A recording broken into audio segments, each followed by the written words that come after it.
She's doing it. Thank you. Terrific. And the band. Come on, let's hear it. Oh, thank you. And I think I am all revved up now with my microphone. I think I was out of battery power, but it has been taken care of by Danero. Was done it very nicely. And this morning I am really fired up. Are you fired up yet? Yes. I hope you're fired up. After all those songs, I am really fired up. But I was fired up before that too, because I am talking about principles for firing up your life.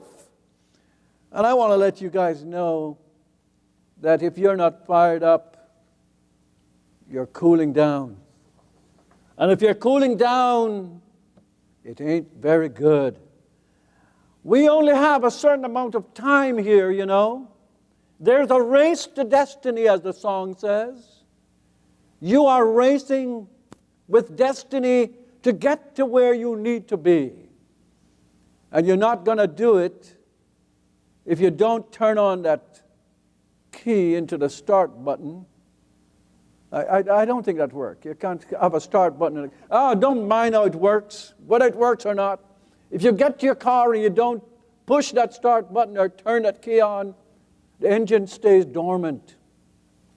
And that's no different from you and me.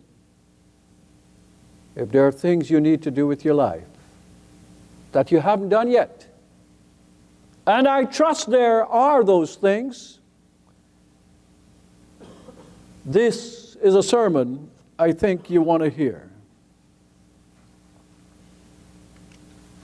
There's a Greek character named Prometheus, a mythical character. He was a titan, and he was in charge of fashioning human beings, fashioning man, as they would say. And Prometheus kind of overshot his authority and fed to mankind some meats of the gods. And Zeus was very angry with him. And so Zeus withheld fire from humankind.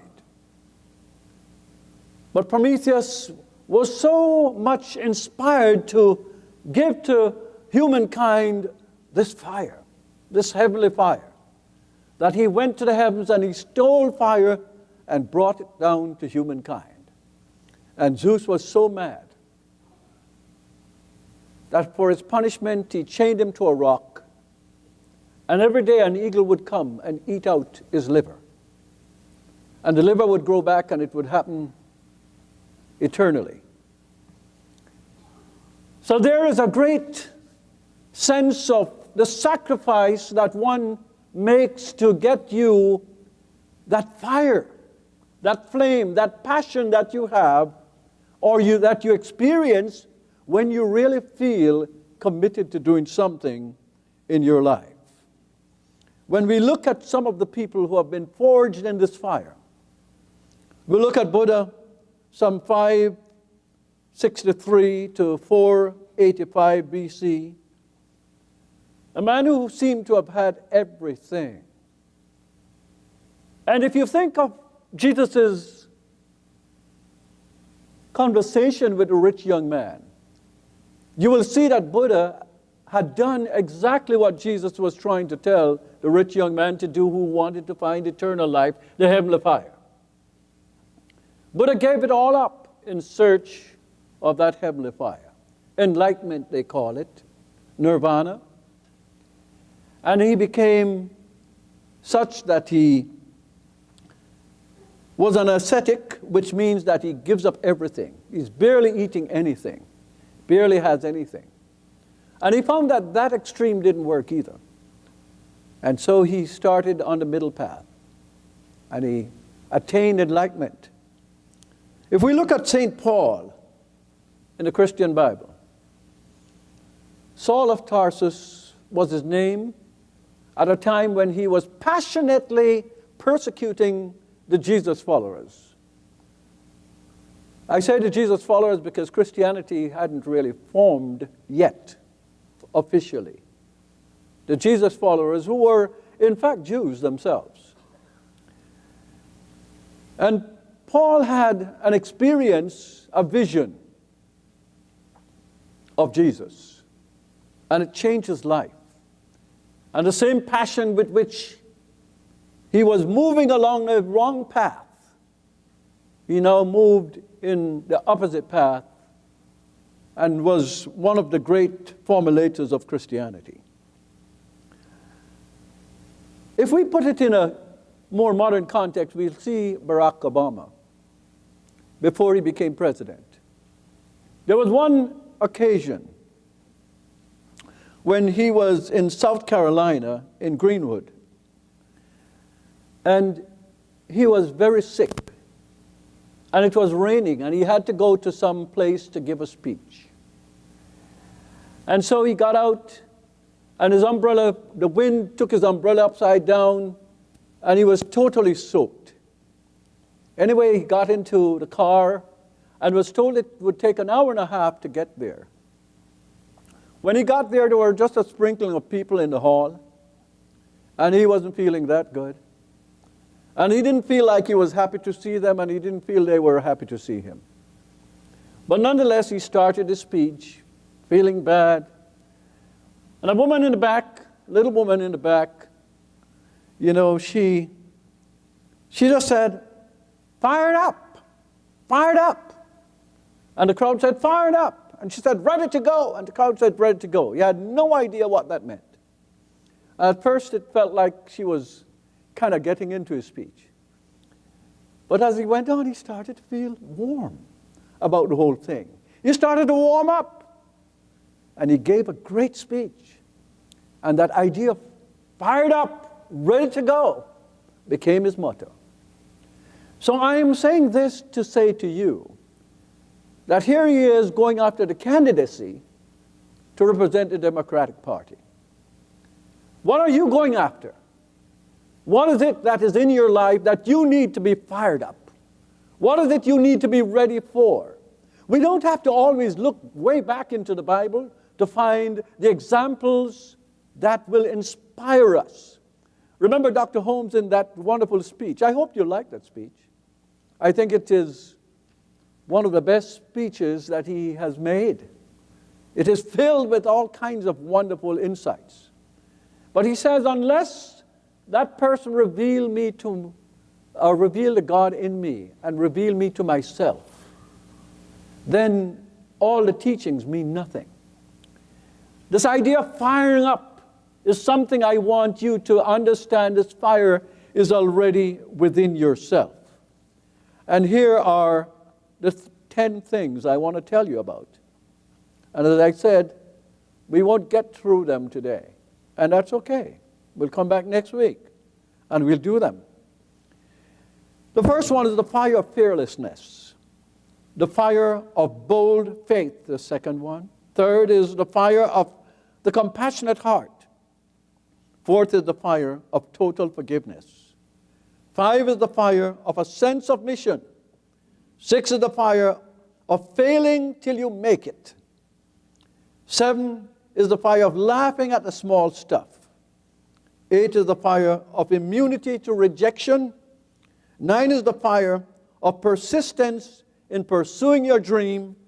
And 10 is the fire of knowing your past is a ladder to your freedom. Okay, let's see what we can get through. The fire of fearlessness. No matter who you are, all of us have to deal with fear at some time.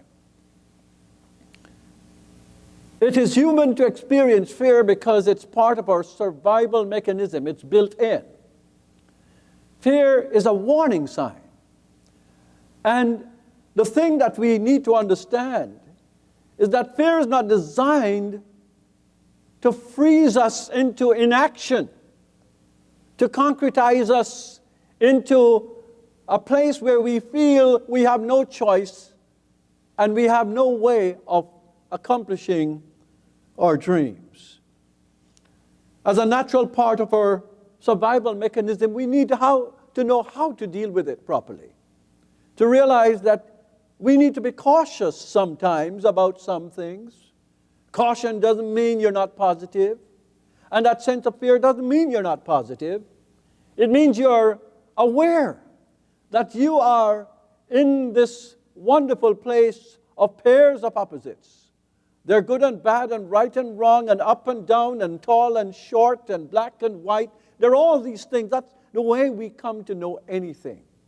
But if we begin to interpret these warning signs, like fear, in a way that it makes us unable to move toward our dreams and our aspiration, we are already dead. We are living dead. We must understand that we must pursue what it is that we are dreaming of despite the fear. We must push past it. All of you have done it to some extent. You're going to college the first time you went to college, or you started a business and you don't know how it's going to work out, or you get a new job, or you left the old people that you know and were comfortable with for the promotion that you want. That changes everything. You must realize that this is your job. Jesus says, "He who tries to save his life shall lose it, but he who loses his life shall find it." And this is really a wonderful clue in dealing with fear. If you are fearful of your life, and usually that is part of what the fear is, then you are no longer faithful to your vision.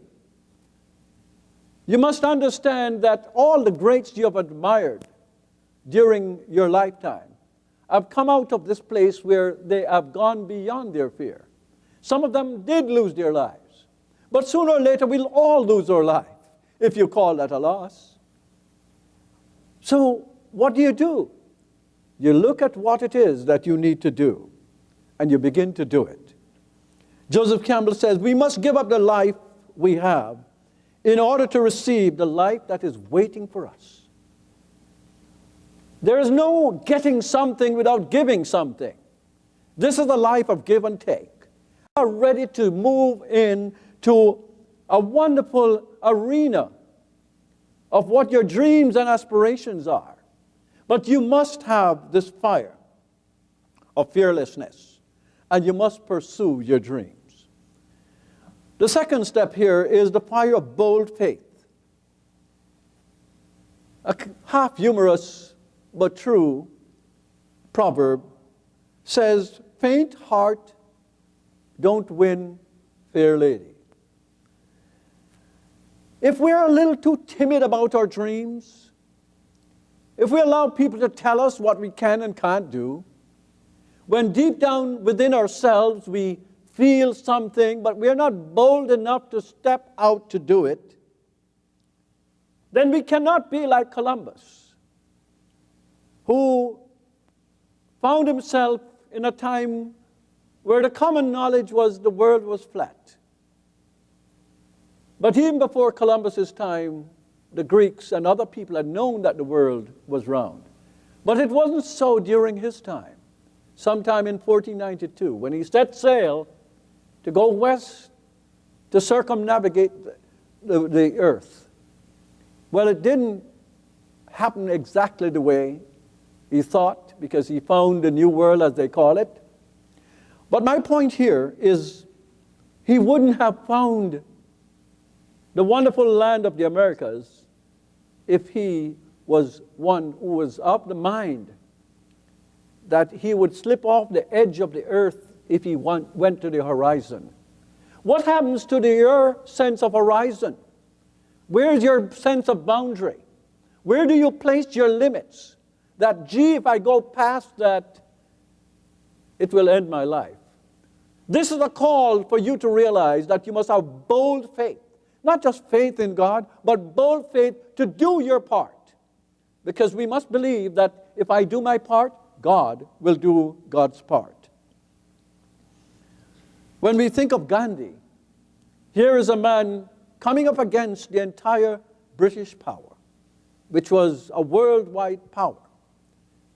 And in a way of disarmament, he was able to get India back its freedom. That is bold belief.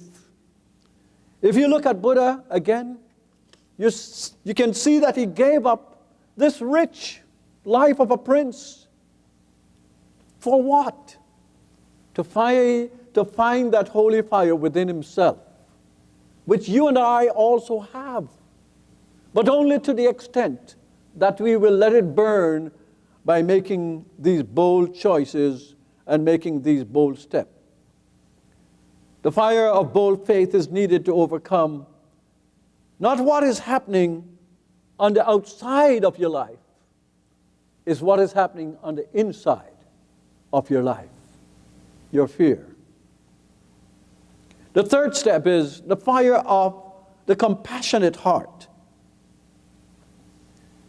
We come into the world every day and we do not seem to understand that life is difficult for people in general. And sometimes when we attain a certain power, we only think in terms of what we want and how that power should work to get what we want. Science of mind, religious science, should tell us that we must have a compassionate heart. We must come into the world realizing that things aren't just the same for somebody that we're sitting across the table from. And when we can understand the compassionate heart, when we can feel how it is to have forgiveness for things that go wrong or people that do wrong to us, we have moved ourselves into a place of spiritual functioning and proper functioning in the world in which we live. We cannot ignore our compassion just because we have goals and aspirations. We must find room for this compassion in our hearts to come forward and to influence what we do. I think the simplest formula is the golden rule. Do unto others as you would have them do unto you. When you are in your sense of power,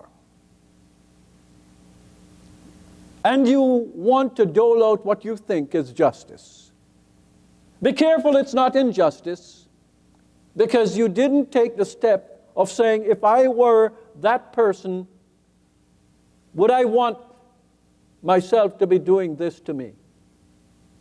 That is what compassion is. And the good person, the spiritual person, will see that dimension in his action. The fire of the compassionate heart is going to be part and parcel of a fulfilled and happy life. The fourth step is the fire of total forgiveness. As long as we're alive, somebody's going to hurt us. And we're going to hurt somebody. Hopefully not deliberately. But, can you imagine living in this ocean of so many different interests and consciousness happening all at once? We put stop signs in the intersection, and everyone has to pass a driver's test. We ought to stop with the red light and go with the green light. But sometimes it doesn't happen. And it doesn't always have to be that the person is careless.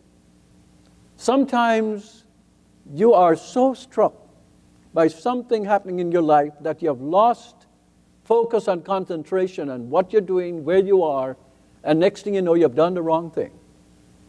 And this is true of interpersonal relationship. Life is relational. And we shouldn't be so easy to give up on relations when things go wrong. We should be able to find that spiritual sense of wholeness. We should find that sense of forgiveness. To come back to that story, I started on Prometheus earlier.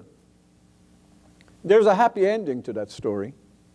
Heracles, which we know more as Hercules, that is, Hercules is the Roman way of saying Heracles, which is the Greek way of saying the same character, eventually freed Prometheus from his condemnation. And so it is that we are here to free each other. To realize that with forgiveness, we have hurt people. All of us have. And we are seeking forgiveness. And we need also to forgive ourselves. Because as we move into a different consciousness of who we are, we're not the same person that we were. And so we must forgive ourselves, but we must also forgive others. The Bible doesn't specifically in the commandment talk about forgiveness. It says you should love your neighbor as yourself. It's another version of the golden rule. Or the golden rule is a version of that. Love your neighbor as yourself. Put ourselves in the places of other people when we make our choices. Can you imagine if you were the head of a country and another country came in and took that country away from you? Would you forgive them? Well, the Dalai Lama was the head of Tibet. And the communist China's government went and took over that country. And the Dalai Lama is here, and he has totally forgiven them for what they have done. Have you lost as much as the country? Can you see yourself forgiving somebody for something that he or she has done? We must use the fire of forgiveness if we're going to accomplish the greatest freedom there is in our lives. Number 5 is the fire of a sense of mission. We come into a world where we might wonder, does the world owe us something? And the answer is no, the world owes us nothing. That God has given us the freedom of choice, has given us a powerful mind to work things out for ourselves. And these are the things that we have the responsibilities for. Okay, sometimes we are lazy. Sometimes we feel hopeless. But when you have a sense of mission, you will find that another stream of energy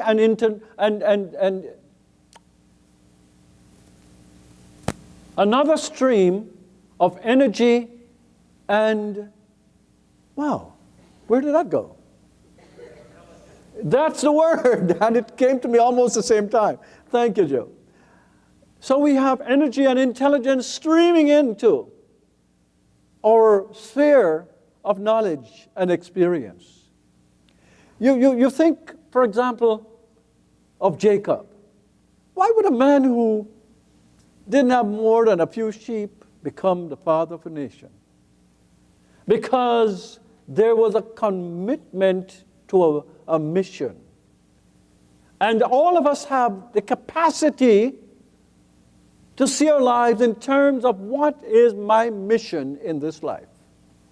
And if I come to know my mission, and I come to believe it, and if I believe it sufficiently, what I don't know, others may know, and I will attract them to myself. And similarly, that's what we do for each other. That is number 5. And I think I'm out of time. And so next week, we will continue on the other 5 steps. Instead of whatever is listed now in your bulletin, we'll do the other 5 steps so that by the end of the month, you will have all 10 steps. God bless you all.